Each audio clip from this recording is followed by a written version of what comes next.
December মাস। অন্যান্য বছরের তুলনায় এবারে ঠান্ডাটা বেশ জম্পেশ পড়েছে। গত কয়েক মাসে ব্যোমকেশের হাতে কোনো কেস নেই বললেই চলে, যদিও তাতে বিন্দুমাত্র চিন্তিত নয় আমার বন্ধুটি। সে বলে, দেখো অজিত, এই সমাজের বুকে অপরাধ কমছে, এটা কি কম বড় কথা? আমি আর 5টা সাধারণ গোয়েন্দার মতো নই কি না। সত্য অন্বেষণ করাই আমার আসল উদ্দেশ্য। যতদিন মগজাস্ত্রে জোর থাকবে তদন্ত চালিয়ে যাব, বুঝলে? আজ বৃহস্পতিবার। কয়েকদিন যাবৎ ফের একবার লেখালেখিতে মন দিয়েছি। কারণটা অবশ্যই ব্যোমকেশের বকুনি। এই গত সপ্তাহের কথা, জানালার ধারে বসে বাইরের প্রকৃতিটা উপভোগ করছিলাম। এমন সময় এক প্রকার ঝাঁঝিয়ে ওঠে ব্যোমকেশ। বলি, লেখকের কি আজকাল সাহিত্যের প্রতি নেশা বলে আর কিছু রইল না? কাগজ আর কলমের সাথে কতদিন সম্পর্ক নেই তা খেয়াল আছে? তা বন্ধুর এহেন বকুনি খেয়ে কি আর চুপ করে বসে থাকা যায়? তাই আর কি। ঘরের ডান প্রান্তে দেওয়ালের ঠিক উপর দিকে চেয়ে দেখি ঘড়ির কাঁটা বর্তমানে 6টা বেজে 30-এর কাঁটা ছুঁয়েছে। সত্যবতীকে চায়ের জন্য একবার হাঁক দিতে যাব, ঠিক তখনই ঘরে প্রবেশ করলো আমার সত্যান্বেষী বন্ধুটি। সামনে চেয়ারে গা এলিয়ে দিয়ে একটা বড় হাই তুলতে তুলতে সে বলল, আরে অজিত, আমার বকুনির যে এত ভালো ফল দেবে তা তো ভেবে উঠতে পারিনি। যাই হোক, সন্ধ্যের সময় এক কাপ চা খেলে মন্দ হয় না, কি বলো? তুমি আসার আগে আমি ঠিক এই কথাটাই ভাবছিলাম ভায়া। তাহলে বরং তুমি ডাক দাও সত্যবতীকে। হ্যাঁ, তারপর আমি বকা খাই আর কি। গত কয়েকদিন ধরে দেখছি দিনে 4 থেকে 5 কাপ চায়ের আবদার করে চলেছ। এরমভাবে চললে তোমার সাথে সাথে আমার কপালেও যে দুঃখ রয়েছে তা ভালো মতোই আন্দাজ করতে পারছি। এই বলে একটু মুচকি হেসে হাঁক দিল ব্যোমকেশ। সত্য, এই সত্য, বলি অজিত চা খাবে বলছে, ওর জন্য 1 কাপ চা নিয়ে এসো তো দেখি। আর সঙ্গে আমারটাও নিয়ে আসলে মন্দ হয় না, বুঝলে? এই হলো ওর দোষ। আমার ঘাড়ে বন্দুক চাপিয়ে নিজের কাজটা ঠিকই গুছিয়ে নিল। এ তো ভারী অন্যায়। মনে মনে এসব কথাই ভেবে চলেছি, ঠিক সেই মুহূর্তে ঘরে উপস্থিত হলো সত্যবতী। বলি, আমাকে কি তোমরা একটুও শান্তি দেবে না বলে স্থির করেছো? দিনের মধ্যে শুধু চা আর চা। না মানে এই শীতের মরশুমে চায়ের নেশাটা হঠাৎই বেড়ে যায় বৌঠান, না হলে কি আর। এবার পাশ থেকে খানিকটা কৌতূহল মিশ্রিত গলায় বলে উঠল ব্যোমকেশ। সত্য সত্য সত্য, এত রাগ কেন করো হে? জানোই তো আমি তোমায় কতখানি ভালোবাসি। আর ভ্রমণ, সে একদিন না একদিন ঠিক হবে। নাটক দেখে আর পারি না বাবা। আচ্ছা, অনেক হয়েছে, অপেক্ষা করো। এই বলে এক প্রকার মুখ বেঁকিয়েই রান্নাঘরে চলে গেল সে। এইভাবে আরও বেশ খানিকক্ষণ কথা বলে চললাম আমরা। সত্যি বলতে ব্যোমকেশের সঙ্গে বন্ধুত্ব হওয়ার পর থেকে জীবনের প্রতিটি মুহূর্তকেই উপভোগ করি। এক একটা তদন্তে ভিন্ন ধরনের রহস্য, সর্বোপরি ওর হাসি খুশি স্বভাব। ব্যাস, আর কি চাই? তবে আমাদের এই কথোপকথনের ব্যাঘাত ঘটালো অজানা এক ব্যক্তির আগমন। শীতকালে সন্ধে 7টা মানেই অনেকখানি রাত। ফলে এই মুহূর্তে আবার কে এসে হাজির হলো তা ভাবতে ভাবতেই এগোলাম দরজার দিকে। দরজা খুলতেই মুহূর্তের মধ্যেই হন্তদন্ত হয়ে ঘরে প্রবেশ করলেন এক ভদ্রলোক। প্রথমেই ব্যক্তিটির একটা বিবরণ দিয়ে রাখা প্রয়োজন। মাঝারি উচ্চতা হলেও শরীরে বলিষ্ঠ ভাব বিদ্যমান। চোখে চশমা, কপালের কাছে একটা ছোট্ট তিল। বয়স আন্দাজ করি 30 থেকে 32-এর ভিতর। তবে এঁকে কোশমিনকালেও দেখেছি বলে মনে পড়ে না। আমাকে কার্যত উপেক্ষা করে সোজা ঘরের ভিতর প্রবেশ করল সে। তাঁর এমন আচরণে ব্যোমকেশও যে বেশ অবাক তা হাবভাবেই স্পষ্ট লক্ষ্য করা যায়। যদিও কয়েক সেকেন্ডের মধ্যে সেই বিষয়টিকে পাত্তা না দিয়ে ব্যোমকেশ বলে উঠল, নমস্কার, আমাদের বাড়িতে আপনাকে স্বাগত। তবে মহাশয় যে ভারী চিন্তায় রয়েছেন তা মুখ চোখ দেখেই বোঝা যাচ্ছে, কি বলো অজিত? তবে হ্যাঁ, আপনি এখন ব্যোমকেশ বক্সির কাছে উপস্থিত হয়েছেন, তাই কোনো রকম চিন্তা ভাবনা না করে মন খুলে সবটা বলতে পারেন। আমি যথাসম্ভব সহায়তা করার চেষ্টা করব। ভদ্রলোকের দিকে নজর ঘোরাতেই দেখলাম সামনের দিকে ফ্যালফ্যাল করে তাকিয়ে রয়েছেন তিনি, যেন কিছু একটা বলতে চাইছেন, অথচ কিভাবে শুরু করবেন তা বুঝে উঠতে পারছেন না। যদিও এবার তাকে এক প্রকার অবাক করে দিয়ে ব্যোমকেশ বলে ওঠে, আপনার শরীরের যা পরিস্থিতি তাতে বেশি চিন্তা করা ঠিক নয়। কোনো মানুষের ডায়াবেটিস থাকলে তাকে খানিকটা তো নিয়ন্ত্রণ করে চলতেই হয় মশাই। তবে সম্ভবত অবিবাহিত বলেই আপনার এই হাল, কি তাই তো? উত্তেজনা কাটিয়ে এবার বেশ অবাকই হলেন আমাদের নতুন অতিথি। কৌতূহল চাপতে না পেরে এবার তিনি বলে চললেন, নমস্কার, আমি রমেশ মুখোপাধ্যায়। এক বিশেষ প্রয়োজনেই এখানে আসা বলতে পারেন। আপনি যে কথাগুলো বললেন সেগুলো অক্ষরে অক্ষরে ঠিক, কিন্তু আমাকে তো আপনি চেনেনই না। তবে কিভাবে ব্যোমকেশবাবু? এ আর এমন কি ব্যাপার, যদিও এসব কিছু আমার আন্দাজ মাত্র। প্রথমে আমি আপনার হাতের দিকে লক্ষ্য করি, সেখানকার চামড়াগুলি বেশ খসখসে ধরনের হয়ে গিয়েছে। একই সঙ্গে কনুইয়ের কাজটাতে একটি ক্ষত চিহ্ন বেশ পুরনো মনে হলো, সারতে সময় লাগছে বলেই ধরে নেওয়া যায়। আর এগুলি যে মধুমেহ রোগের লক্ষণ তা তো প্রায় সবারই জানা। আর 2 হলো বিবাহ। আসলে মহিলাদের অন্দরে বেশ কিছু গুণ রয়েছে জানেন। আমরা তো কেবল পয়সা উপার্জন করেই ক্ষান্ত, তবে সংসার সামলানোর পাশাপাশি পরিবারের বাকি সদস্যদের দেখাশোনা করতে কোনো রকম ত্রুটি রাখে না স্ত্রীরা। এই ধরুন, আজ যদি বিয়েটা হতো তবে গিন্নি নিশ্চয়ই খেয়াল রাখতো আপনার। আর তাছাড়া পরনের জ্যাকেটটাও তো উল্টো করে গায়ে চাপিয়েছেন। ফলে খানিকক্ষণ আগে বলা কথাগুলি অনুধাবন করা কি খুব একটা মুশকিল? সত্যি ব্যোমকেশবাবু, আপনার কাছে এসে যে কোনো ভুল করিনি তার প্রমাণ পেয়ে এবার বেশ নিশ্চিন্ত লাগছে। তাহলে খুলেই বলুন, ঠিক কী কারণে এত রাতে আপনার আগমন? আমার নাম তো আপনাকে আগেই বলেছি, যদিও পরিচয় পর্বটা সেরে নেওয়া প্রয়োজন। আমাদের বাড়ি হলো গিয়ে শেক্সপিয়ার সরণি সংলগ্ন এলাকায়। মূল রাস্তা থেকে বড় জোর 15-20 মিনিটের পথ। ঠাকুরদার আমলের সম্পত্তি। বর্তমানে আমাদের পরিবারের সদস্য বলতে গেলে আমি, আমার 2 দাদা ভবেশ মুখোপাধ্যায় এবং কমলেশ মুখোপাধ্যায়। কয়েক মাস আগেই বিয়ে করেছে ভবেশদা। আমি বাড়ির মধ্যে সবচেয়ে ছোট, আর রয়েছেন আমাদের বাবা শ্যামল মুখোপাধ্যায়। আমি বর্তমানে একটি বেসরকারি সংস্থায় কর্মরত। বেতন যা পাই তাতে কোনো মতে চলে যায়। বাকি 2 ভাইয়ের মধ্যে ভবেশদা পেশায় চিকিৎসক, আর অপরদিকে পারিবারিক ব্যবসাটি সামলে চলেছে বড়দা। এত পর্যন্ত সব কিছুই ঠিকই ছিল। তবে 1 মাস আগের কথা, বুঝলেন ব্যোমকেশবাবু, হঠাৎই একদিন আমাদেরকে ডেকে পাঠায় বাবা। প্রথম দিকে কিছু বুঝতে না পারলেও পরে জানতে পারি যে কয়েকদিন ধরে নাকি বেশ কিছু অস্বাভাবিক জিনিস লক্ষ্য করে চলেছেন তিনি। এই ঘটনা বাবার মনে এতটাই প্রভাব বিস্তার করে যে 3 ভাইয়ের মধ্যে সকল সম্পত্তি পর্যন্ত ভাগ করে দেওয়ার ব্যাপারে সিদ্ধান্ত নিয়ে ফেলেছেন তিনি। গত 1 মাস ধরে দিনের পর দিন বাবার অবস্থা যেন আরও খারাপ হয়ে যাচ্ছে। কোনো একটা অজানা ভয় গ্রাস করে চলেছে তাকে। সেজন্যই আজ আপনার কাছে আসা। আপনি যদি সম্পূর্ণ বিষয়টি একবার দেখেন তবে খুব উপকৃত হই। সব বুঝলাম, কিন্তু কি এমন জিনিস দেখে চলেছেন শ্যামলবাবু? এ বিষয়ে আপনি কি কিছু জানেন? আর হ্যাঁ, ওনার স্ত্রী অর্থাৎ আপনাদের মা কি? না ব্যোমকেশবাবু, এই বিষয়ে বাবা আমাদের কিছুই জানায়নি। চিন্তায় চিন্তায় আমারও একই অবস্থা। মা অবশ্য অনেককাল আগেই আমাদের ছেড়ে চলে যান। এখন এই পরিস্থিতি থেকে কেবলমাত্র আপনি আমাদের উদ্ধার করতে পারেন। আরও বেশ কিছুক্ষণ কথাবার্তার পর ভদ্রলোককে খানিক সান্ত্বনা দিয়ে ব্যোমকেশ বলে উঠল, চিন্তা করবেন না, কাল বাদে পরশু আমরা গিয়ে হাজির হব আপনার বাড়ি। কেবল ঠিকানাখানি লিখে দিয়ে যান, তাহলেই হবে। মিনিট খানেক পর অবশেষে বেরিয়ে গেলেন রমেশ মুখোপাধ্যায়। উনি চলে যেতেই আমি এবার ব্যোমকেশকে বললাম, এ কি ভায়া, আবার নতুন রহস্য? তাহলে পরশু দিন যাওয়া হচ্ছে কি, তাই তো? সে তো যাবই, তবে বেশ কয়েকটা খটকা লেগে রয়েছে।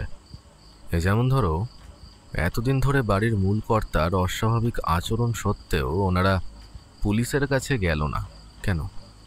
আরও একটা বিষয়, রমেশবাবুর জামার উপরের দিকটা খেয়াল করে দেখেছিলে? সহজেই আন্দাজ করা যায় যে একদম নতুন পোশাক। যাদের বাড়িতে এত চিন্তা, সে হঠাৎ। এতখানি বলে চুপ করল ব্যোমকেশ। ওর কপালে চিন্তার বলিরেখাগুলো স্পষ্ট ফুটে উঠেছে। যদিও কথা না বাড়িয়ে ফের একবার লেখালেখিতেই মন দিলাম আমি।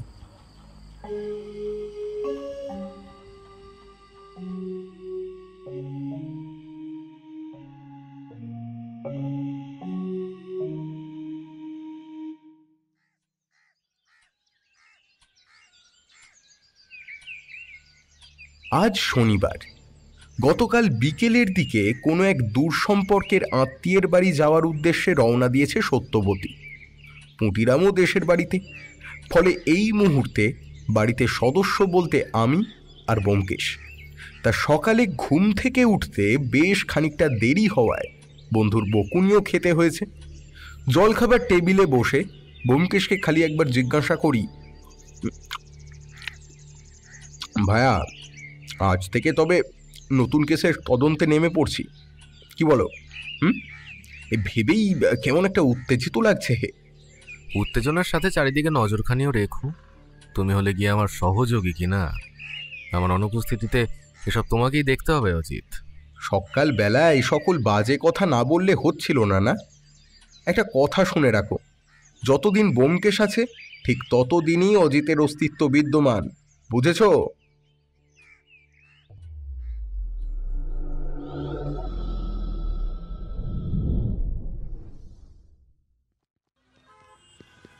ঘড়ির কাঁটা ইতিমধ্যেই 10টা বেজে 30-এর ঘর ছুঁয়েছে। শহরের ব্যস্ততা মুখর পথ ধরে হেঁটে চলেছি দুই বন্ধু। বর্তমানে আমাদের গন্তব্যস্থল হলো গিয়ে শেক্সপিয়ার সরণি। মিনিট 40-এর মধ্যেই নির্দিষ্ট ঠিকানায় গিয়ে পৌঁছলাম আমরা। দোতলা বাড়ি। গৃহমালিকের পসার যে মন্দ নয় তা বাড়িটি দেখলেই স্পষ্ট জানা যায়। যদিও ভিতরে প্রবেশ করে অন্দরের অপরূপ সৌন্দর্যের দিকে প্রথম নজর যায় আমার। দেওয়ালে টাঙানো একাধিক চিত্র, প্রাচীনকালের ঘড়ি থেকে আসবাবপত্র সমস্ত দেখে বোঝা যায় পরিবারের সকলেই বেশ শৌখিন মানুষ। বড় হলঘরটিতে ঢুকতেই এবার প্রথম দেখা হলো রমেশবাবুর সাথে। আরে ব্যোমকেশবাবু যে এসেছেন মশাই, সত্যি আজ যে আমি ঠিক কতখানি খুশি হয়েছি তার ভাষায় প্রকাশ করা যাবে না। আসুন আসুন, আপনারা আসুন। বাবা, এই বর্দা, তাড়াতাড়ি আয়, দেখ কারা এসেছেন। ব্যস্ত হবেন না। কি যে বলেন, এই শহরের বিখ্যাত গোয়েন্দা ব্যোমকেশ বক্সির পায়ের ধুলো পড়েছে আমাদের বাড়িতে, সঙ্গে প্রখ্যাত লেখক অজিতবাবু। আসুন আসুন। এই বলে সামনের দুটি চেয়ারে আমাদের বসতে দিলেন ভদ্রলোক। তাঁর ডাকে ইতিমধ্যেই ঘরে উপস্থিত হয়েছে সকলে। ষাটোর্ধ্ব এক বৃদ্ধ, চোখে মোটা ধরনের এক চশমা, গায়ে শাল আর হাতে একটা লাঠি। বোধ করি ইনি শ্যামল মুখোপাধ্যায়। রমেশবাবুর কথা মতো লক্ষ্য করলাম দেহে একটা বলিষ্ঠ ভাব থাকলেও অজানা কোনো চিন্তা যেন সেটিকে ক্রমাগত দুর্বল করে চলেছে। সামনের চেয়ারে বসতে বসতে আমাদের দিকে একবার নজর ঘোরালেন শ্যামলবাবু। পর মুহূর্তেই ভাঙা ভাঙা গলায় বলে চললেন, আপনি গোয়েন্দা ব্যোমকেশ বক্সি কি, তাই তো? খবরের কাগজে আপনার সম্পর্কে বহু প্রতিবেদন পড়েছি। তাছাড়া আমার ছোট ছেলেটাও আপনাদের অনেক নাম করে। প্রথমেই ধন্যবাদ জানাই, কারণ রমেশের এক ডাকে সাড়া দিয়ে যেভাবে আপনারা এখানে উপস্থিত হয়েছেন তাতে বেশ নিশ্চিন্তই লাগছে। অজিতবাবু, সময় পেলে আপনার লেখাও আমি পড়ি। এই কথা বলতে কোনো দ্বিধা নেই যে লেখার হাতটা আপনার বেশ ভালো। তা বলি, এখানে আসতে কোনো অসুবিধা হয়নি তো? না না, একদমই নয়। তাছাড়া ওই গোয়েন্দাদের দলে আমি পড়ি না। এক্ষেত্রে সত্যের অন্বেষণ করাই হলো আমার মূল উদ্দেশ্য। তবে হ্যাঁ, লেখালেখির প্রতি আমার বন্ধুটির যে এক অনন্য প্রতিভা রয়েছে তা অস্বীকার করার কোনো উপায় নাই। আচ্ছা, রমেশবাবুর থেকে শুনলাম কোনো এক অজানা ভয় নাকি আপনাকে ক্রমাগত অতিষ্ঠ করে চলেছে, ঠিক যে কারণে উনি আমাদের সাহায্য চান। তবে এক্ষেত্রে গত 1 মাস যাবৎ ঠিক কি কি ঘটেছে এবং কারোর প্রতি বিশেষ কোনো সন্দেহ রয়েছে কিনা সবটা খুলে বলুন। ব্যোমকেশের এই প্রশ্নের জবাবে বেশ খানিকক্ষণ চুপ করে রইলেন তিনি। বাড়ির বাকি সদস্যরা বর্তমানে শ্যামলবাবুর দিকেই তাকিয়ে। নিস্তব্ধতার এক প্রাচীর কাটিয়ে এবার তিনি বলে উঠলেন, তার আগে পরিচয় পর্বটা একবার সেরে নেওয়া যাক। ওই যে ঘরের বাম প্রান্তে লাল পোশাক পরে যে রয়েছে, ও আমার বড় ছেলে কমলেশ। আর এই যে এটা মেজ ছেলে ভবেশ। ছোটর সাথে তো আগেই পরিচয় হয়েছে আপনাদের। তবে স্বপ্না, মানে আমার বৌমা, এই মুহূর্তে এইখানে নেই। এবার আসা যাক আসল ঘটনায়। আজ থেকে ঠিক 1 মাস আগের কথা ব্যোমকেশ বাবু, আজও মনে আছে।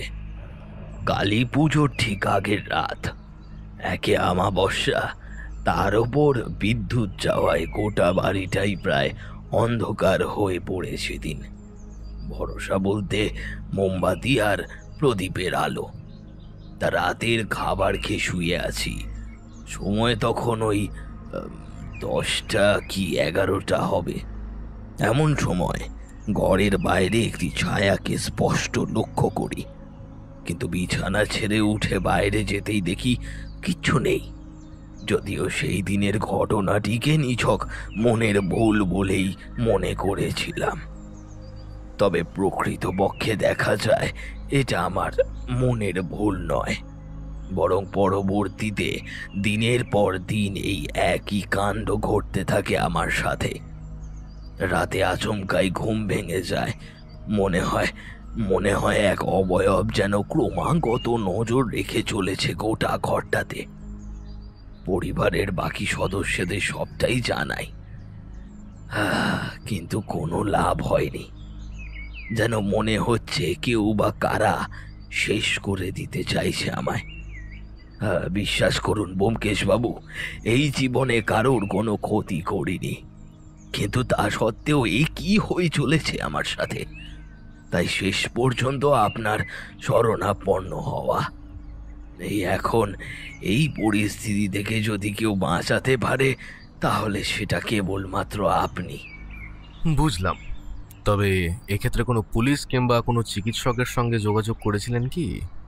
এই ঘটনা যদি পুলিশে জানাই, তাহলে ওরা যে কোনো রকমের তদন্ত করবে না তা আপনিও জানেন। তবে হ্যাঁ, মেজ ছেলে ডাক্তার হওয়ায় সর্বপ্রথম এই বিষয়টা ওই দেখে। এক্ষেত্রে অবশ্য কিছুই ধরা পড়েনি। অবশেষে ওর ক্লিনিকের ওপর এক চিকিৎসকের কাছে যাই। বেশ কিছু পরীক্ষা নিরীক্ষা করতে দিয়েছিলেন তিনি, তবে কোনো লাভ হয়নি, বরং এই জিনিসটা ক্রমশ বেড়েই চলেছে। ভাবুন, কোনো দিন যদি আমি আর না থাকি, তবে কি হবে এদের। ফলে কয়েকদিন আগেই স্থির করি আমার যা সম্পত্তি রয়েছে তাই 3 ছেলের মধ্যে ভাগ করে দেব। রমেশবাবুর মুখে কথা শুনেছি। আচ্ছা ঠিক আছে, তদন্তের ভার আমি নিলাম, চিন্তা করবেন না। যত দ্রুত সম্ভব এ ঘটনার নেপথ্যে লুকিয়ে থাকা আসল সত্য সকলের সামনে আনব।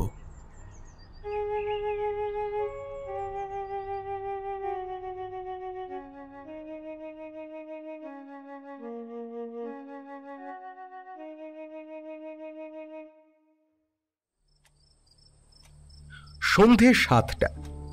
ঘরের ভিতর এক প্রকার জবুথবু হয়েই বসে আছি আমি। সত্যবতী আর পুঁটিরাম দুজনেই অনুপস্থিত, ফলে রান্নার দায়িত্ব এসে পড়েছে আমাদের কাঁধেই। কাজ সেরে এবার ঘরে ঢুকলো ব্যোমকেশ।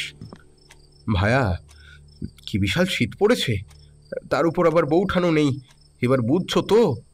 আর বলো না, একদিকে একের পর এক রহস্য, আর তার উপর কিনা রান্নাটাও আমাদেরই করতে হবে। মহা মুশকিল। দেখেছো, ভুলেই গিয়েছিলাম একদম। তা বলি, নতুন কেসটা কত দূর এগোলো? কালী পুজোর আগের রাতে ছায়ার প্রকোপ, তার উপর আবার শ্যামলবাবুই কেবল দেখে চলেছেন এসব। বলি, ভূত টুতের ব্যাপার নেই তো? তুমি যদি এসব ভুলভাল জিনিসে বিশ্বাস করো তবে আর কিছু বলার নেই। একটা জিনিস মনে রাখবে, ভূত বলে কিছু হয় না। আমাদের চিন্তা শক্তির একটা নির্দিষ্ট সীমা রয়েছে, তার বাইরে যদি কোনো ঘটনা ঘটে তবে সবকিছুর মধ্যে আমরা অলৌকিক জিনিসটাই প্রথম খুঁজি। যাই হোক, আমার বিশ্বাস মুখোপাধ্যায় বাড়িতেও এমনই কিছু জিনিস লুকিয়ে রয়েছে যা অত্যন্ত সন্দেহজনক। এই জিনিসটা মনে হওয়ার বিশেষ কোনো কারণ না, মানে গুরুত্বপূর্ণ কোনো তথ্য কি? তবে দেখো, শারীরিক দিক থেকে শ্যামলবাবুর অবস্থা বেশ খারাপ। তাহলে এক্ষেত্রে ডাক্তার কিছু বুঝে উঠছেন না কেন? আমরা আজ উপস্থিত থাকবো জেনেও অত সকালে কোথায় গেলেন স্বপ্নাদেবী? সন্দেহ কিন্তু থেকেই যাচ্ছে। তবে এরপর ব্যোমকেশ এক কাণ্ড ঘটালো, যার জন্য মোটেও প্রস্তুত ছিলাম না।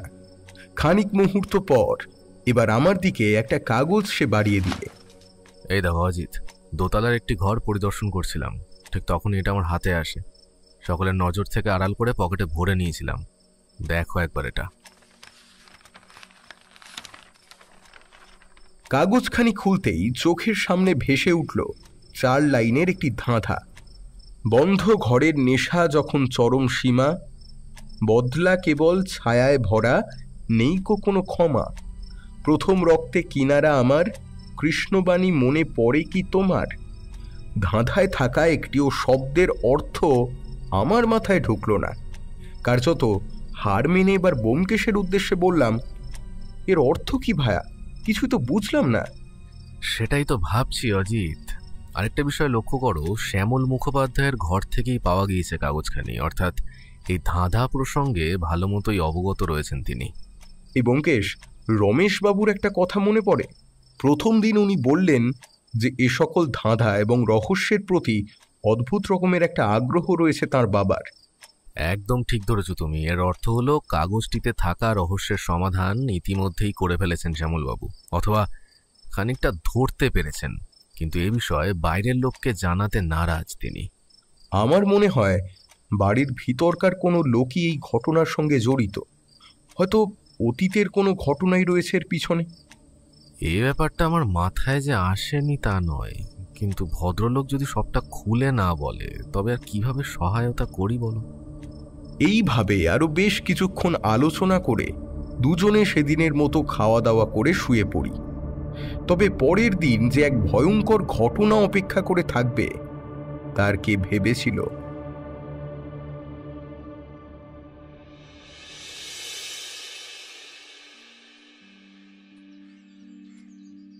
রোববার গত রাতে ধাঁধার কথা চিন্তা করতে করতে ঘুম এক প্রকার হয়নি বললেই চলে। ভোরের দিকে তন্দ্রা এলেও তা দীর্ঘক্ষণ স্থায়ী হলো না। অগত্যা বিছানা ছেড়ে উঠতে গিয়ে দেখি স্নানের উদ্দেশ্যে অগ্রসর হচ্ছে ব্যোমকেশ। তবে ঠিক এমন সময়ে টেলিফোন বেজে উঠতে সেদিকে অগ্রসর হলো সে। হ্যালো, কখন ঘটলো এই ঘটনা? আচ্ছা, আমরা আসছি। না না, আপনি চিন্তা করবেন না, আসছি। রাখলাম। টুকরো টুকরো কথা বলার পর ফোনখানি কেটে দিল। তার মুখের দিকে চেয়ে দেখলাম ভারী চিন্তায় পড়ে গিয়েছে বেচারা। দু একবার মাথা ঝাঁকালো সে। তারপর খানিকক্ষণ সব চুপ। কিছুটা কৌতূহলী গলায় আমি বলে উঠলাম, এই ব্যোমকেশ, কে ফোন করেছিল আর কি এমন কথা হলো যে? রমেশ মুখোপাধ্যায়ের ফোন ছিল। শ্যামলবাবু আর নেই। আজ ভোরের দিকে মারা গিয়েছেন ভদ্রলোক। তবে আমার সন্দেহ এটা খুন। যতক্ষণ না দেখছি কিছুই বুঝবো না। তাড়াতাড়ি তৈরি হয়ে নাও, বেরোতে হবে আমাদের। এক নাগারে বলে চলল ব্যোমকেশ। ইতিমধ্যেই পায়ের তলার মাটি যেন সরে গিয়েছে আমার। গতকালও যার সঙ্গে এত কথা হলো, আজ কিনা তিনি আর নেই।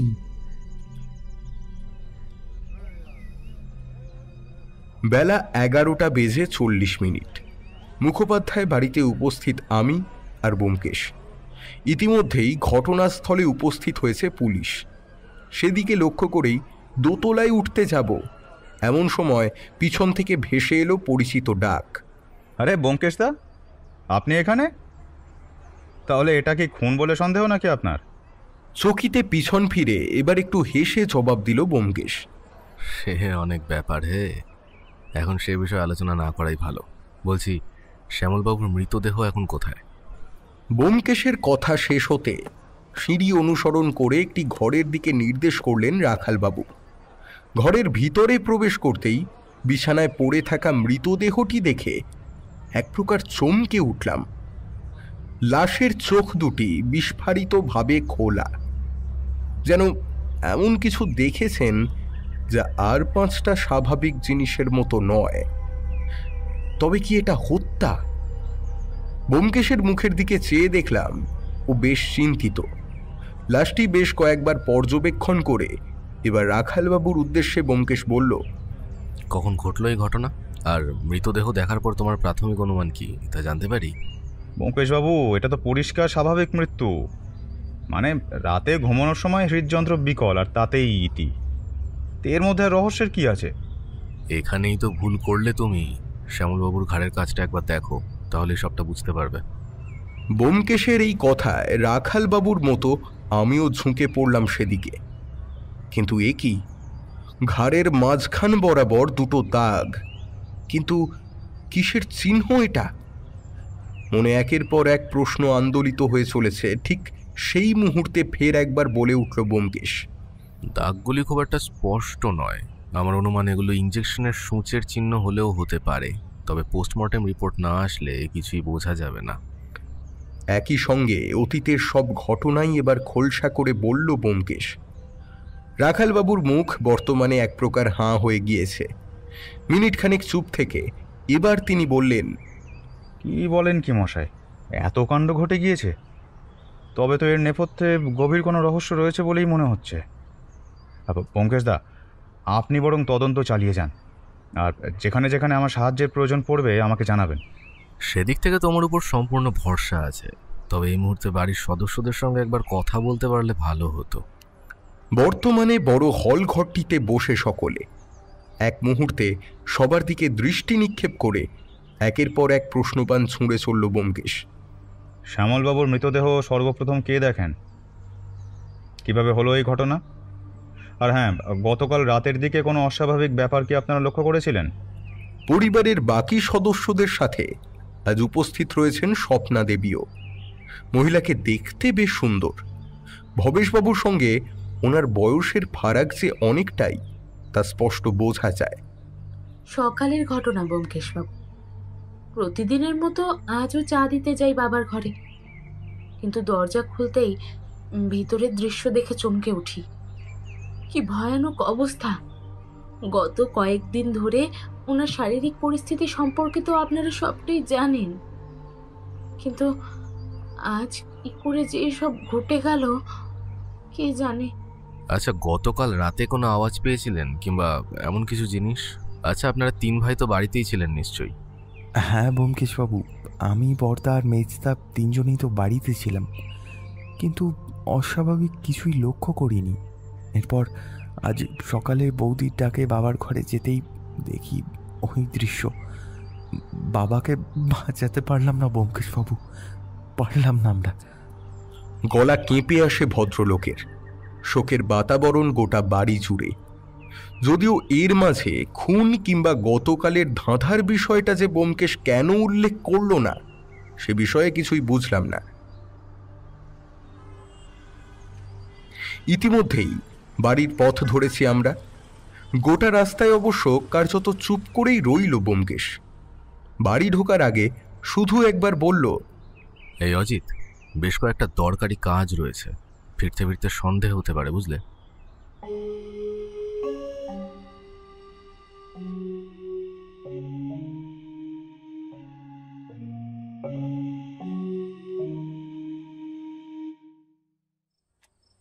সন্ধ্যা পেরিয়ে রাত 8টা বেজে গেলেও এখনো পর্যন্ত কোনো খবর নেই ব্যোমকেশের। বন্ধুটার জন্য এবার ভারী চিন্তা হতে লাগলো আমার। যেভাবে একের পর এক রহস্য দানা বেঁধে চলেছে, ওর আবার কোনো বিপদ হলো না তো? এসব কথাই ভেবে চলেছি এমন সময় ঘরে প্রবেশ করলো ব্যোমকেশ।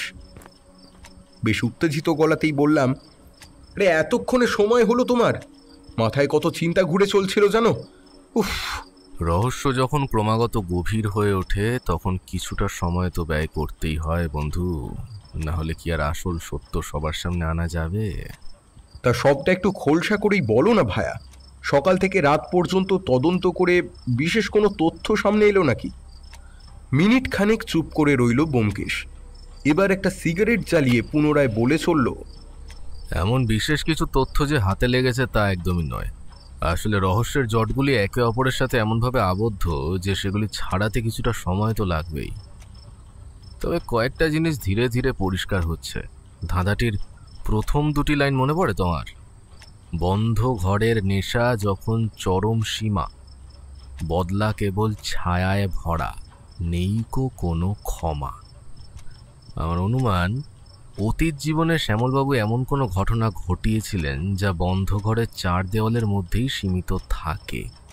বাইরের মানুষ সেই প্রসঙ্গে না জানলেও অপরাধী নিশ্চয়ই সেই বিষয়টা জানে, আর সেই কারণে শেষে বদলা কথাটি উল্লেখ করেছে সে।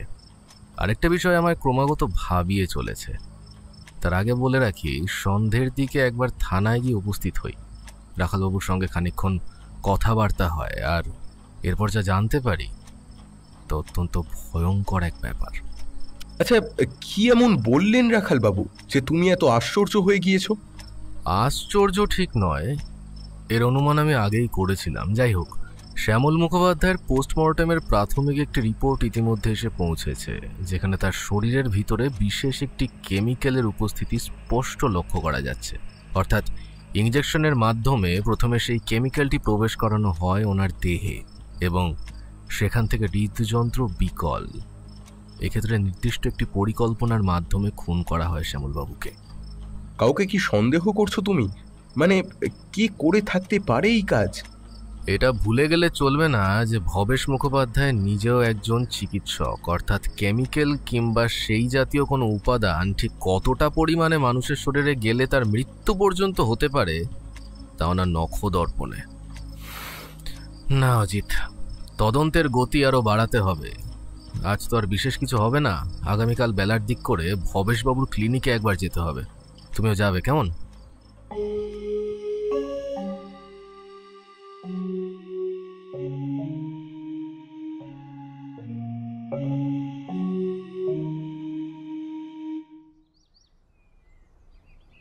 পরের দিন অবশ্য সকাল হতেই আমরা পৌঁছে যাই ভবেশ মুখোপাধ্যায়ের ক্লিনিকে।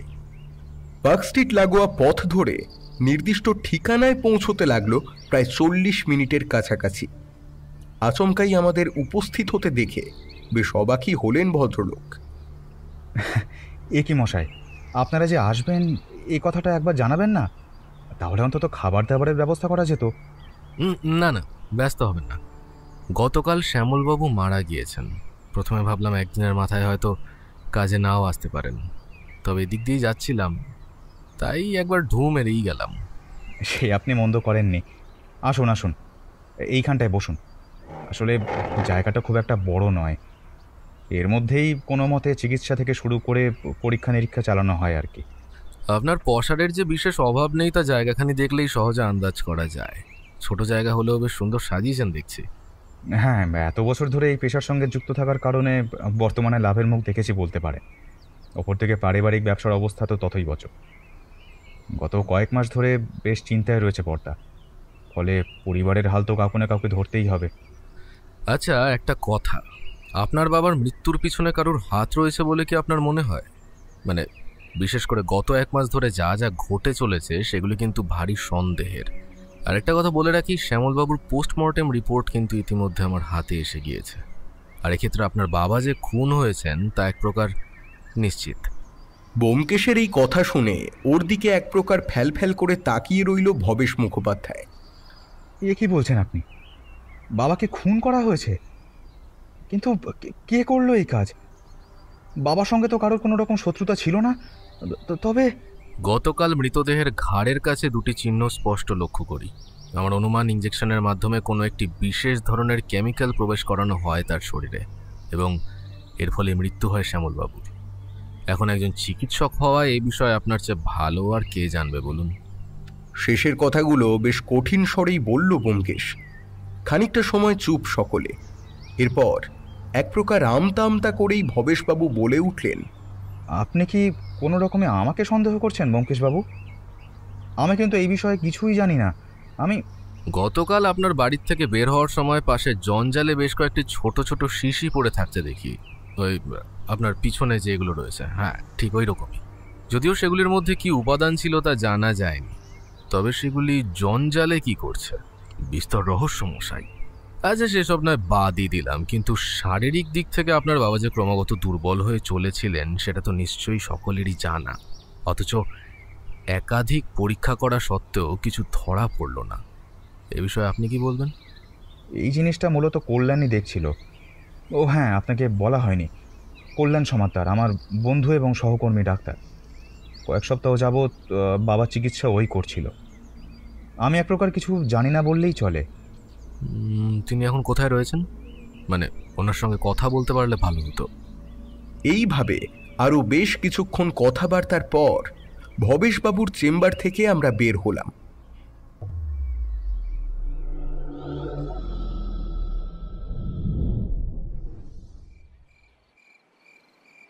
সন্ধ্যের দিকে কিসের ব্যাপারে দুই বন্ধু মিলে আলোচনা করছি, এমন সময় আমাদের বাড়ির ঠিক নিচে এসে থামলো একটা গাড়ি। এই সময় আবার কে এলো সে বিষয়ে প্রশ্ন করতে যাব, এমন মুহূর্তে আমার মুখের হাবভাব দেখে ব্যোমকেশ বলল, বুঝতে পেরেছি, তোমার মনে এখন এই প্রশ্নটাই ঘুরছে, এত রাতে আমাদের বাড়িতে আবার কে এসে উপস্থিত হতে চলেছে। অজিত অজিত, এতদিন ধরে তুমি আমার সাথে রয়েছো, একের পর এক তদন্তে সত্য অন্বেষণের সাক্ষী হয়ে চলেছো প্রতিনিয়ত। তা সত্ত্বেও যদি এই শব্দ চিনতে না পারো তাহলে কিছুই বলার নেই। না মানে ঠিক বুঝতে পারছি না, চেনা লাগছে ঠিকই কিন্তু কিছুতেই মাথায় আসছে না ভায়া। আরে এটা যে পুলিশের গাড়ি সেটা তোমায় বলে দিতে হবে? পারো বটে। ব্যোমকেশের কথা একটু লজ্জিতই হলাম বটে, তবে পর মুহূর্তেই বুঝলাম এবার তবে রাখাল সরকারের পালা। তবে এই সময় কি মনে করে তাঁর আগমন? মিনিট খানেকের মধ্যেই দরজায় টোকা পড়ল। একবার, দুবার, তিনবার। ভদ্রলোক যে বেশ তাড়ায় রয়েছেন তা অনুমান করে দরজা খুলতেই দেখি আমাকে সরিয়ে এক প্রকার হন হন করতে করতে ঘরের ভেতর প্রবেশ করলেন তিনি। আপনি কি কোনো খবরই পাননি? এ কি হয়ে গেল মশাই? শান্ত হও, কি বলতে চাইছো সেটা পরিষ্কার করে বলো। আর হ্যাঁ, আমার কাছে তেমন কোনো খবর আসেনি। শুনুন তবে, সন্ধ্যের দিকে থানায় বসেছিলাম, সময় হবে ওই 6:30 কি 35 মিনিট। এমন সময় একটা ভয়ঙ্কর খবর আসে, বললে বিশ্বাস করবেন না, কিন্তু কয়েক ঘন্টা আগে নিজের ক্লিনিকেই মারা গিয়েছেন ভবেশ মুখোপাধ্যায়, শ্যামলবাবুর মেজো ছেলে, জানেনই তো। এই ঘটনা সামনে আসতে সময়ের অপচয় না করে তৎক্ষণাৎ এখানে চলে আসলাম মশাই। তা বলি, আপনারা একবার যাবেন তো নাকি? এক নাগারে বলে চললেন রাখালবাবু। তার মুখে সকল কথা শুনে কি যে বলবো কিছুই মাথায় ঢুকলো না। এই তো সকালে এত কথা হলো আমাদের মধ্যে, কয়েক ঘন্টায় কি হয়ে গেল? ব্যোমকেশের দিকে তাকিয়ে দেখলাম চোয়াল শক্ত হয়ে গিয়েছে ওর। কথা না বাড়িয়ে ঘটনাস্থলের উদ্দেশ্যে রওনা দিলাম আমরা। পুলিশের গাড়িতে সময় বেশি লাগলো না, 7:30 নাগাদ অবশেষে নির্দিষ্ট স্থানে উপস্থিত হলাম। একের পর এক চমক, মৃত্যু, ধাঁধা।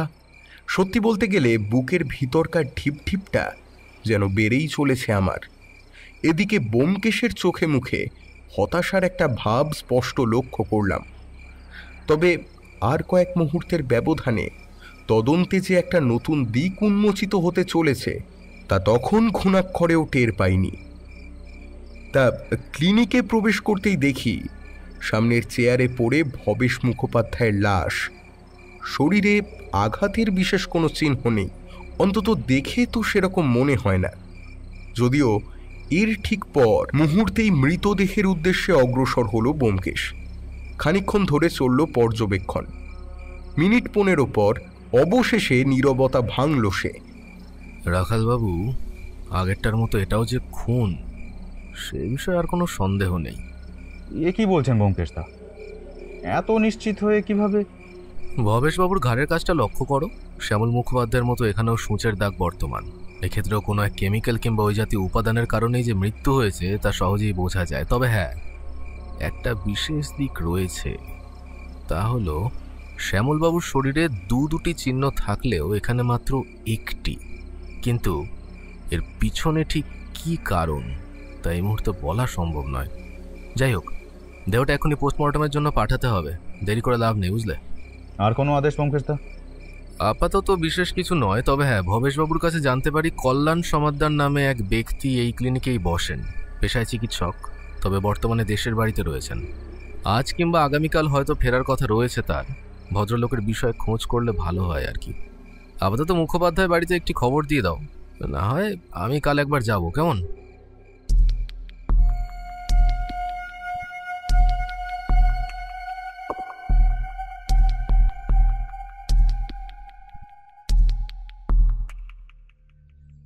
আজ মঙ্গলবার। মুখোপাধ্যায় বাড়ির উদ্দেশ্যে ইতিমধ্যেই রওনা দিয়েছি আমি আর ব্যোমকেশ। পরপর দুটি মৃত্যুর কারণে গোটা বাড়িটাই এক প্রকার শোকে ছেয়ে গিয়েছে। যদিও এর মাঝেই আমাদের দেখে খানিকটা যেন হাসার চেষ্টা করলেন রমেশবাবু। এসেছেন ব্যোমকেশবাবু? পরপর 2 দিনের ভিতর আমাদের পরিবারের সাথে কি কি হয়ে গেল দেখুন, সত্যি বলতে গেলে এখনো বিশ্বাস করতে পারছি না। এই বয়সে মেজদা যে আমাদের ছেড়ে চলে যাবে, তার কে ভেবেছিল বলুন? খানিকটা সান্ত্বনা দিয়ে এবার ব্যোমকেশ বলে উঠল, ভেঙে পড়বেন না। আপনাকে এখন শক্ত হাতে গোটা পরিবারের হাল ধরতে হবে।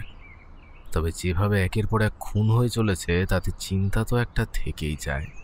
তাই এই সকল ঘটনার নেপথ্যে থাকা আসল কারণখানি খুঁজে বের করতেই হবে আমাকে।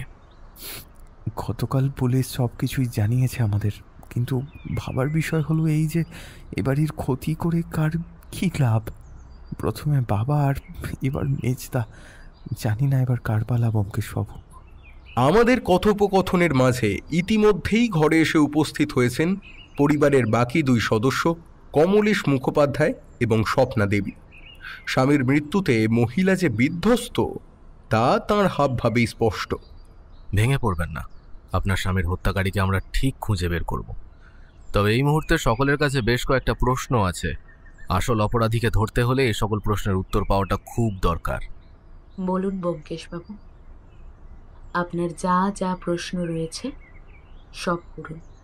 আচ্ছা স্বপ্না দেবী, গত কয়েকদিনে আপনার স্বামীর মধ্যে কি কোনো অস্বাভাবিকতা লক্ষ্য করেছিলেন? মানে এমন কিছু জিনিস যা তাকে চিন্তায় রেখে চলেছিল? সেরকম কোনো বিষয়ে তো চোখে পড়েনি। তবে হ্যাঁ, বাবার বিষয়টা নিয়ে বেশ চিন্তায় থাকতো সে। এছাড়া কাজের ব্যাপারে তো বিশেষ কিছু আলোচনা করতো না, ফলে। বুঝলাম। আচ্ছা কমলেশবাবু, আপনাদের পারিবারিক ব্যবসার অবস্থা নাকি খুব একটা ভালো নয়, কি তাই তো? আর ঠিক সেই কারণে কয়েকদিন ধরে আপনার কৃষ্ণ ভক্তি যেন ক্রমাগত বেড়েই চলেছে। ভুল বললে অবশ্যই ধরিয়ে দিতে পারেন আপনি। না, মানে আমি বরাবরই কৃষ্ণ ভক্ত। সে বাল্যকাল থেকেই শ্রীকৃষ্ণের ছবি আমার ঘরে রয়েছে। মুহূর্তের মধ্যেই ধাঁধার চতুর্থ লাইনটার কথা মনে পড়ে গেল। কৃষ্ণ ভক্তি তবে কি? এই বিষয়ে ব্যোমকেশকে কিছু বলতে যাব, এমন সময় ফের একবার বলে চলল সে, আচ্ছা স্বপ্না দেবী, আপনার সম্পর্কে বিশেষ কিছুই জানি না। মানে বিয়ের আগে আপনি কি করতেন, কোথায় থাকতেন, ইত্যাদি ইত্যাদি। আর হ্যাঁ, আপনার বাবা মায়ের নামটা যদি একটু বলেন তাহলে ভালো হয়। পার্ক স্ট্রিট সংলগ্ন একটি এলাকাতেই থাকতাম ব্যোমকেশবাবু। খুব ছোট বয়সেই বাবা আমাদের ছেড়ে চলে যান। পরবর্তীতে মায়ের কাছেই বড় হয়ে ওঠা আমার। মায়ের নাম গীতা চট্টোপাধ্যায়। বাবার ভালোবাসা থেকে এক প্রকার বঞ্চিতই ছিলাম। এমনকি বহুবার জিজ্ঞাসা করা সত্ত্বেও মা তার নামটাও আমায় জানায়নি। বিয়ের পর শ্বশুর মশাইকেই বাবার চোখে দেখতাম, কিন্তু এখন তো উনিও আর রইলেন না। আচ্ছা আপনাদের কাছে শেষ প্রশ্ন, ভবেশবাবুর বন্ধু তথা ওনার সহকর্মী চিকিৎসক কল্যাণ সমাদ্দার বলে কাউকে কি চেনেন কিংবা দেখেছেন কখনো? ব্যোমকেশের এই প্রশ্নের জবাবে ঘাড় নাড়িয়ে অসম্মতি প্রকাশ করল সকলেই। ব্যোমকেশের মাথায় কি ঘুরে চলেছে সে বিষয়ে কোনো ধারণা না থাকলেও বর্তমানে পাওয়া তথ্যগুলি তদন্তে সাহায্য করবে বলেই আশা করি। বাড়ি ফেরার পথে রাখালবাবুর সঙ্গে সাক্ষাৎ হতে হাসি মুখে আমাদের দিকে এগিয়ে এলেন ভদ্রলোক। যদিও এক্ষেত্রে কথা না বাড়িয়ে ব্যোমকেশ খালি একবার বলল, শোনো, কল্যাণ সমাদ্দারের খোঁজ চালিয়ে যাও, আর একই সঙ্গে গীতা চট্টোপাধ্যায় নামের এক মহিলার বিষয়ে বেশ কয়েকটা তথ্য লাগবে। ইনি হলেন স্বপ্না দেবীর মা। কী কারণে এই তথ্য লাগবে সেটা খোলসা করে বলার সময় নেই, তুমি শুধু এই কাজগুলো করো, বাকিটা ক্রমশ প্রকাশ্য।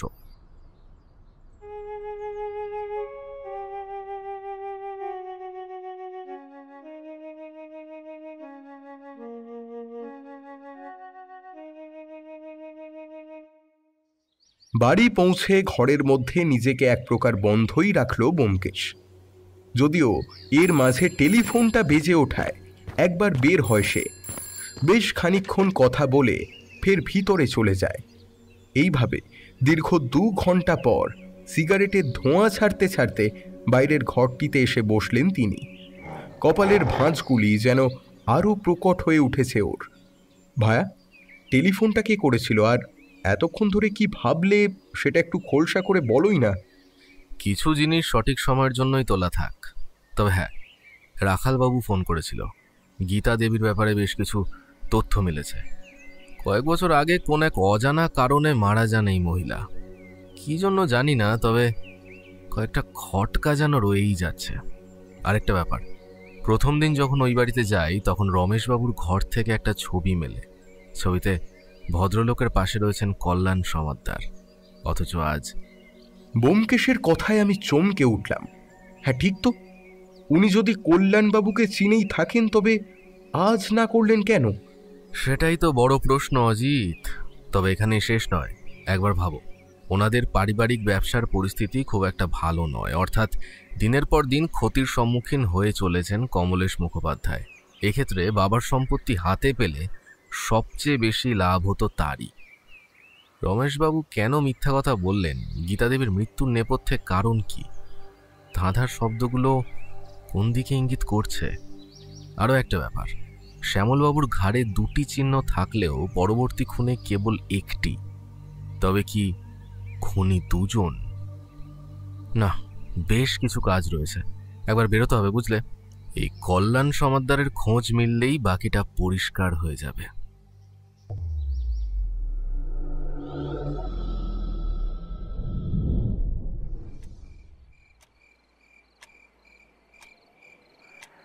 সন্ধ্যা 7:30। এখনো কোনো খোঁজ নেই ব্যোমকেশের। যদিও এটা নতুন কোনো বিষয় নয়, প্রতিটা তদন্তের শেষে রহস্যের নেপথ্যে থাকা অন্ধকারকে সরিয়ে আলোর সন্ধান ঘটায় আমার বন্ধুটি। তাই এসব বাদ দিয়ে লেখালেখিতেই মন দিয়েছিলাম। এমন সময় ফোনটা একবার বেজে উঠল।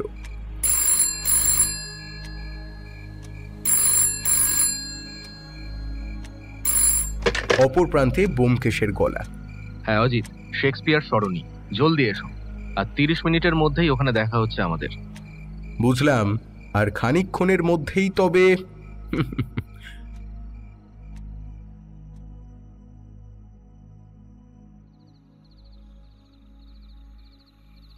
রাত 8টা। মুখোপাধ্যায় বাড়ির বড় হলঘরটিতে উপস্থিত আমি, ব্যোমকেশ, রাখালবাবু এবং পরিবারের বাকি সদস্যরা। সবার নজর বর্তমানে ব্যোমকেশের দিকেই। আসল অপরাধী কি তবে এইখানে উপস্থিত রয়েছেন, নাকি অন্য কেউ? বুকের ভেতর অজানা কোনো এক ভয় যেন ক্রমশ বেড়েই চলেছে আমার, যদিও তা দীর্ঘস্থায়ী হলো না। কয়েক মুহূর্ত পর কঠিন স্বরে বলে চলল ব্যোমকেশ, গত কয়েকদিন ধরে যেভাবে খুন হয়ে চলেছে একের পর এক, তাতে হত্যাকারীকে খুঁজে বের না করলে সংখ্যাটা হয়তো বাড়তেও পারত। তবে আর চিন্তা করে লাভ নেই। অপরাধীর মগজে যে বুদ্ধির কোনো অভাব নেই তা ঠিক, তবে ওনার পালা যে বর্তমানে ব্যোমকেশ বক্সির সঙ্গে পড়েছে তা হয়তো বুঝতেই পারেননি। যাই হোক, প্রথম থেকে সব ঘটনাগুলি একবার আলোচনা করে নেওয়া যাক। গত সপ্তাহে আমাদের বাড়িতে এসে উপস্থিত হন রমেশ মুখোপাধ্যায়। ভদ্রলোকের থেকে জানতে পারি যে গত 1 মাস ধরে কোনো এক অজানা ভয় গ্রাস করে চলেছে ওনার বাবাকে। পরবর্তীতে এখানে আসা আর তারপর শ্যামলবাবুর অনুরোধে তদন্তের দায়ভার গিয়ে পড়ে আমাদের উপর। যদিও এরপরে শ্যামল মুখোপাধ্যায় আর তারপরে ভবেশবাবুর হত্যার চিন্তায় ফেলে দেয় আমার মতো সত্যান্বেষী কেউ। এখানে বলে রাখা ভালো, দুটি খুনের নেপথ্যেই রয়েছে ইঞ্জেকশনের সূঁচ। হ্যাঁ, শুনতে অবাক লাগলেও ইঞ্জেকশনের মাধ্যমে কোনো এক বিশেষ কেমিক্যাল প্রয়োগের মাধ্যমে হত্যা করা হয় দুজনকে। তবে এখানে রয়েছে এক বিশেষ চমক। শ্যামলবাবুর ঘাড়ে সূঁচের 2টি দাগ থাকলেও ভবেশবাবুর ক্ষেত্রে সেই সংখ্যাটা মোটে 1। প্রথমে বিশেষ গুরুত্ব না দিলেও এখন সবটাই পরিষ্কার।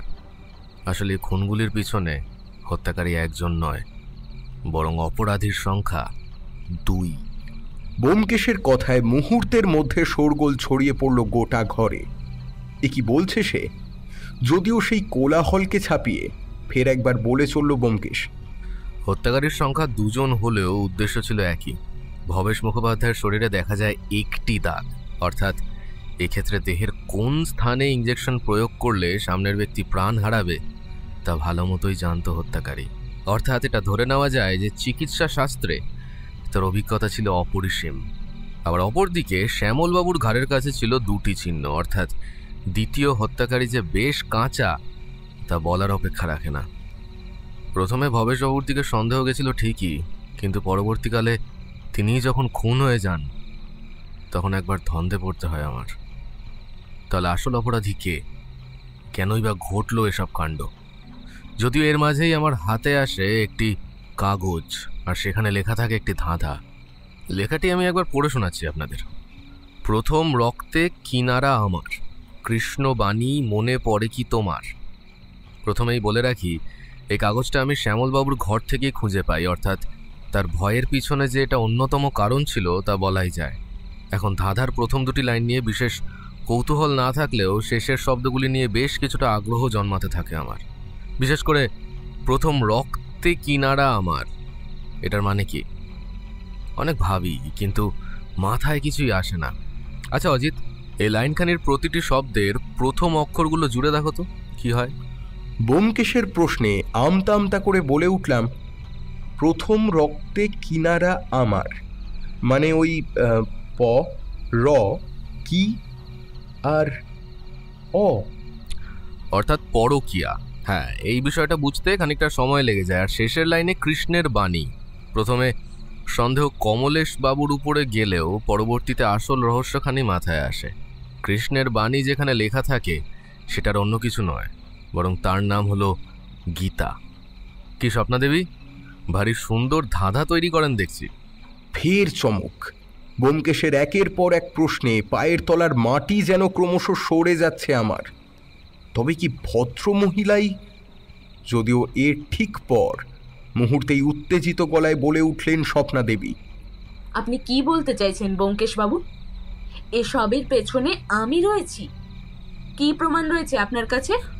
প্রথম দিন যখন এই বাড়িতে আসি তখন বেশ কয়েকটি বিষয়ে খটকা তৈরি হয় আমার মনে। বিশেষত বাইরে বের হওয়ার সময় জঞ্জালে পড়ে থাকা ওষুধের শিশি এখানে কি করে এলো, সেই প্রশ্নটাই বারবার মাথায় ঘুরতে থাকে। যদিও এই মুহূর্তে দাঁড়িয়ে সবটাই পরিষ্কার। এক্ষেত্রে অবশ্য একজন মানুষকে কৃতিত্ব দিতে হয়, তাকে ছাড়া এই রহস্যের সমাধান এক প্রকার অসম্ভব ছিল বলা যায়। মানুষটি হলেন পৃথ্বীরাজ সান্যাল। কি স্বপ্নাদেবী, নামটা শোনা শোনা লাগছে তাই তো? থাক, আপনাকে আর কষ্ট করতে হবে না, আমি বলছি বরং। তা ছোটবেলায় স্বপ্নাদেবী আর ওনার মা যেখানে বসবাস করতেন তার ঠিক পাশের বাড়িতেই থাকতেন পৃথ্বীরাজ বাবু। পুলিশের থেকে ঠিকানা সংগ্রহ করে সেখানে যেতেই ভদ্রলোকের সঙ্গে তার সাক্ষাৎ। আর তার থেকেই জানতে পারি যে অতীতে সেই বাড়িতে যাতায়াত ছিল শ্যামল মুখোপাধ্যায়ের, অর্থাৎ ভবেশবাবুর সঙ্গে বিয়ের আগেই হবু শ্বশুরমশাইকে চিনতেন স্বপ্নাদেবী, কিন্তু সেটা বেমালুম অস্বীকার করে যান তিনি। এছাড়াও স্বামীর ক্লিনিকে যাতায়াত এবং এক্ষেত্রে কল্যাণ সমাদ্দারের সঙ্গে সদ্ভাবটাও লুকিয়ে যান মহিলা। আরেকটা কথা, পুলিশের হাতে ধরা পড়েছেন কল্যাণবাবু, ইতিমধ্যে সবটাই স্বীকার করেছেন তিনি। ফলে এখন আর মিথ্যে বলে বিশেষ লাভ হবে না, তাই সব সত্যিটাই খুলে বলুন না স্বপ্নাদেবী। এতক্ষণ পর্যন্ত উত্তেজিত লাগলেও ব্যোমকেশের শেষ কথাগুলি শোনার পর এক প্রকার বিধ্বস্তই লাগলো মহিলাকে। হ্যাঁ ব্যোমকেশ বাবু, হ্যাঁ আমি মেরেছি ওই শয়তানটাকে। কেনই বা মারবো না বলুন তো? অতীতে আমি আপনাকে যা যা বলেছি তার সবটা মিথ্যে নয়। খুব ছোটবেলাতেই বাবা আমাদের ছেড়ে চলে যায়, মায়ের কাছেই বড় হয়ে ওঠা। তবে এর কয়েক বছর পর শ্যামল মুখোপাধ্যায়ের সঙ্গে বন্ধুত্ব হয় আমার মায়ের। মাঝে মধ্যে বাড়িও আসতো সে, এমনকি প্রথম পক্ষের স্ত্রীকে ডিভোর্স দিয়ে আমাদের আপন করে নেবে এমন প্রতিশ্রুতিও দিয়েছিল শয়তানটা। তবে ধীরে ধীরে আসল রূপ দেখাতে শুরু করে সে, আর এরপরই মানসিকভাবে ভেঙে পড়তে থাকে আমার মা। এরপর একদিন সব শেষ। মায়ের মৃত্যুর সময়ই আমি স্থির করে ফেলি বদলা আমাকে নিতেই হবে। সেই কারণে ভবেশকে বিয়ে করার মাধ্যমে এই বাড়িতে প্রবেশ করি আমি। প্রথমে ভেবেছিলাম পরিচয় গোপন করব, তবে পরে জানতে পারি বার্ধক্যজনিত অসুখে অতীতের সব ঘটনায় এক প্রকার ভুলতে বসেছেন শ্যামল মুখোপাধ্যায়। 3 ছেলে আর বর্তমানের ঘটনা ছাড়া আর বিশেষ কিছুই মনে নেই তার। ফলে কাজটা আরো সহজ হয়ে যায়। এরপর কল্যাণ সমাদ্দারের সঙ্গে হাত মিলিয়ে একের পর এক পরিকল্পনা। অতীতে আমার মাকে কষ্ট দিয়েছিল শয়তানটা, ঠিক সেভাবেই কষ্ট দিতে থাকি ওকে। কয়েক মাস যাবৎ প্রতিদিন খাবারের সঙ্গে মিশিয়ে দিতাম বিশেষ এক রকমের ড্রাগস। তার প্রভাবেই ওইসব ছায়া এবং ওই ধরনের জিনিসপত্র কল্পনা করত সে। এভাবেই তিলে তিলে মারার ছক কষলেও আচমকাই একদিন আপনাদের আগমনে বেশ ভয় পেয়ে যাই। তাই ঠিক করি আর দেরি নয়, ধরা পড়লে পড়ব, কিন্তু মায়ের অপরাধীকে শেষ করতেই হবে। বাকিটা তো আপনি জানেনই ব্যোমকেশ বাবু। তবে হ্যাঁ, অভিজ্ঞতা না থাকায় দুবার সূঁচ ফোটাতে হয়। এবার আসি আমার স্বামীর মৃত্যুর কথায়। ওকে ওকে মারতে চাইনি জানেন, তবে গত 2 দিন যাবৎ আমার উপর কেমন যেন একটা সন্দেহ করতে থাকে ও। ফলে পরবর্তীতে বাকি কাজটা সারে কল্যাণ। এখন আপনি আমাকে গ্রেফতার করতেই পারেন ব্যোমকেশ বাবু। রহস্যের উন্মোচন ঘটিয়ে বাড়ি ফেরার উদ্দেশ্যে রওনা দেব, এমন সময় পিছন থেকে ডেকে উঠলেন রমেশবাবু। মশাই, আপনি না থাকলে হয়তো আমাদের প্রাণ পর্যন্ত যেতে পারত। এক কথায় তুখোর গোয়েন্দা আপনি। তবে ওই ধাঁধার ব্যাপারে বুঝলাম না, ওটা কি তবে বৌদি? হ্যাঁ, আপনার বাবার মনে ক্রমাগত চাপ সৃষ্টি করার জন্য এই কাণ্ডগুলো ঘটিয়ে চলেছিল স্বপ্নাদেবী। অতীতের ঘটনা মনে করানোর চেষ্টা চালাচ্ছিলেন উনি। তাছাড়া আপনিও যে আমাকে সব সত্যি খুলে বলেননি মশাই। এই যে কল্যাণ সমাদ্দারের থেকে কমিশনে ওষুধ কিনতেন, তারপরে বাইরে সেটা বেচতেন, আর সেই কারণেই তার সাথে বন্ধুত্ব হয়েছিল, এটা কিন্তু আপনি বলেননি আমায়। আর সবশেষে আসল কথা, প্রথমেই বলেছি আর এখনো বলছি, আমি কিন্তু গোয়েন্দা নই। সত্যের অন্বেষণ করাই হলো আমার মূল কর্তব্য, আর আজীবন সেই কাজটা চালিয়ে যেতে পারলেই আমি খুশি।